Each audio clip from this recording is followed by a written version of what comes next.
তব কথামৃতং তপ্ত জীবনং কবিভিড়িতং কলমশাপহম শ্রবণমঙ্গলম শ্রীমদাততং ভুবি গৃণন্তি যে ভুরিতা জনা।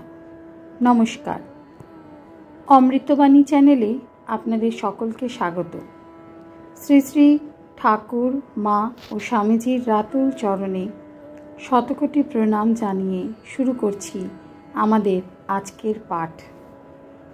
1884 অক্টোবর শ্রীরামকৃষ্ণের অধরের বাড়ি আগমন ও ভক্ত সঙ্গে কীর্তনানন্দ। প্রথম পরিচ্ছেদ। কেদার, বিজয়, বাবুরাম, নারায়ণ মাস্টার, বৈষ্ণবচরণ। আজ 16ই আশ্বিন, শুক্লা একাদশী, বুধবার, 1 অক্টোবর 1884 খ্রিস্টাব্দ। ঠাকুর দক্ষিণেশ্বর হইতে অধরের বাড়ি আসিতেছেন, সঙ্গে নারায়ণ, গঙ্গাধর। পথিমধ্যে হঠাৎ ঠাকুরের ভাবাবস্থা হইল। ঠাকুর ভাবে বলিতেছেন, আমি মালা জপব?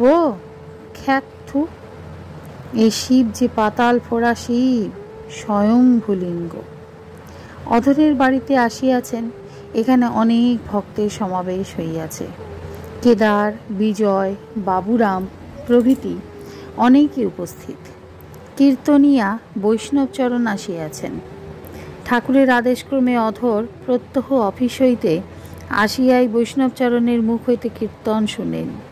বৈষ্ণবচরণের সংকীর্তন অতি মিষ্ট। আজও সংকীর্তন হইবে। ঠাকুর অধরের বৈঠকখানায় প্রবেশ করিলেন। ভক্তেরা সকলে গাত্রোত্থান করিয়া তাহার চরণ বন্দনা করিলেন। ঠাকুর সহাস্যে আসন গ্রহণ করিলে পর তাহারা উপবেশন করিলেন। কেদার ও বিজয় প্রণাম করিলে পর ঠাকুর নারায়ণ ও বাবুরামকে তাহাদের প্রণাম করিতে বলিলেন, আর বলিলেন, আপনারা আশীর্বাদ করো যেন এদের ভক্তি হয়। নারায়ণকে দেখাইয়া বলিলেন, এ বড় সরল। ভক্তেরা বাবুরাম ও নারায়ণকে এক দৃষ্টে দেখিতেছেন। শ্রীরামকৃষ্ণ, কেদারাদি ভক্তের প্রতি, তোমাদের সঙ্গে রাস্তায় দেখা হলো, তা না হলে তোমরা কালীবাড়ি গিয়ে পড়তে। ঈশ্বরের ইচ্ছায় দেখা হয়ে গেল। কেদার বিনীতভাবে কৃতাঞ্জলি। ঈশ্বরের ইচ্ছা, সে আপনার ইচ্ছা। ঠাকুর হাসিতেছেন। দ্বিতীয় পরিচ্ছেদ। ভক্ত সঙ্গে কীর্তনানন্দে। এইবার কীর্তন আরম্ভ হইল। বৈষ্ণবচরণ অভিসার আরম্ভ করিয়া রাস কীর্তন করিয়া পালা সমাপ্ত করিলেন। শ্রী শ্রী রাধাকৃষ্ণের মিলন কীর্তন যাই আরম্ভ হইল, ঠাকুর প্রেমানন্দে নৃত্য করিতে লাগিলেন। সঙ্গে সঙ্গে ভক্তেরাও তাহাকে বেরিয়া নাচিতে লাগিলেন ও সংকীর্তন করিতে লাগিলেন। কীর্তনান্তে সকলে আসন গ্রহণ করিলেন। শ্রীরামকৃষ্ণ বিজয়ের প্রতি, ইনি বেশ গান, এই বলিয়া বৈষ্ণবচরণকে দেখাইয়া দিলেন ও তাহাকে শ্রী গৌরাঙ্গ সুন্দর এই গানটি গাহিতে বলিলেন। বৈষ্ণবচরণ গান ধরিলেন। শ্রী গৌরাঙ্গ সুন্দর নবনটবর তপত কাঞ্চন কায় ইত্যাদি। গান সমাপ্ত হইলে ঠাকুর বিজয়কে বলিলেন, কেমন? বিজয় বলিলেন, আশ্চর্য। ঠাকুর গৌরাঙ্গের ভাবে নিজে গান ধরিলেন। ভাব হবে বই কিরে, ভাবনিধি শ্রী গৌরাঙ্গের ভাব হবে বই কিরে। ভাবে হাসে কাঁদে নাচে গায়ে, বন দেখে বৃন্দাবন ভাবে, সমুদ্র দেখে শ্রী যমুনা ভাবে, যার অন্তঃকৃষ্ণ বহির গৌর ভাব হবে। গোরা ফুকরি ফুকরি কান্দে, গোরা আপনার পায়ে আপনি ধরে, বলে কোথা রাই প্রেমময়ী। মণি সঙ্গে সঙ্গে গাহিতেছেন। ঠাকুরের গান সমাপ্ত হইলে বৈষ্ণবচরণ আবার গাইলেন, হরি হরি বলরে বিনে, হরির করুণা বিনে পরম তত্ত্ব আর পাবিনে। হরি নামে তাপ হরে, মুখে বলো হরে কৃষ্ণ হরে, হরি যদি কৃপা করে তবে ভবে আর ভাবিনে। বিনে একবার হরি বল, হরি নাম বিনে নাই সম্বল, দাস গোবিন্দ কয় দিন গেল অকুলে যেন ডুবিনে। ঠাকুর কীর্তনিয়ার মতন গানের সঙ্গে সঙ্গে সুর করিতেছেন। বৈষ্ণবচরণকে বলিতেছেন, ওই রকম করে বলো, কীর্তনিয়া ঢঙে। বৈষ্ণবচরণ আবার গাইলেন, শ্রী দুর্গা নাম জপ সদা রসনা আমার, দুর্গমে শ্রী দুর্গা বিনে কে করে নিস্তার। দুর্গা নাম তরি ভবার নবতরি বারে, ভাসিতেছে সেই তরি শ্রদ্ধা সাগর সরোবরে। শ্রী গুরু করুণা করি যেই ধন দিলে, সাধনা করহ তরি মিলিবে কুলে। যদি বল ছয় রিপু হইতে পবন, ধরিতে না দিব তরি করিবে তুফান। তুফানেতে কি করিবে শ্রী দুর্গা নাম যার তরি, অবশ্য পাইবে কুল মৃত্যুঞ্জয় যার কাণ্ডারি। তুমি স্বর্গ তুমি মর্তমা তুমি সে পাতাল, তোমা হতে হরি ব্রহ্মা দ্বাদশ গোপাল। দশ মহাবিদ্যা মাতা দশ অবতার, এবার কোন রূপে আমায় করিতে হবে পার।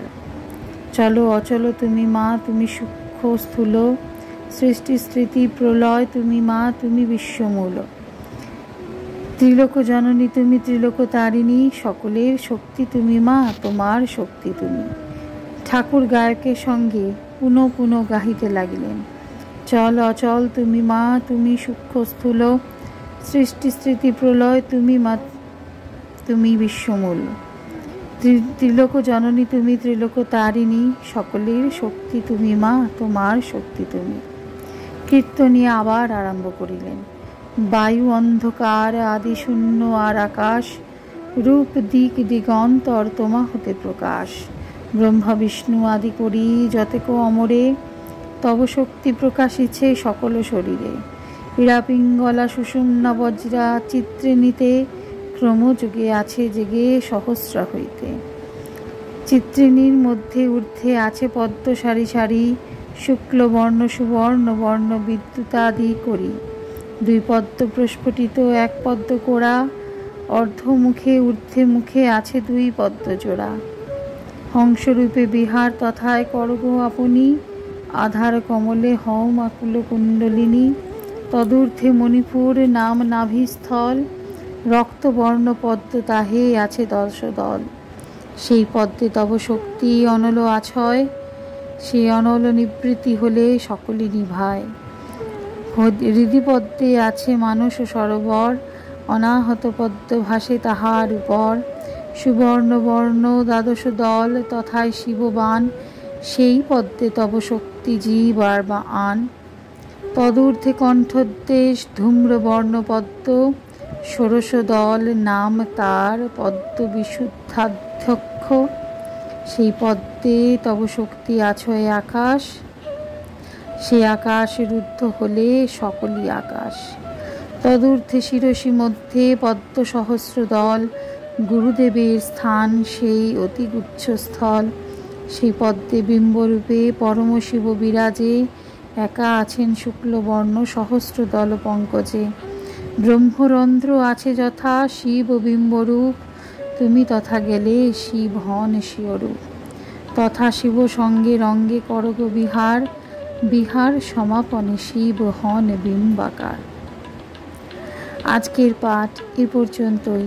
নমস্কার। কথামৃতের সুধাধারার সাথে শ্রী শ্রী ঠাকুর মা ও স্বামীজির অনুত্থানের জন্য চ্যানেলটি সাবস্ক্রাইব করুন।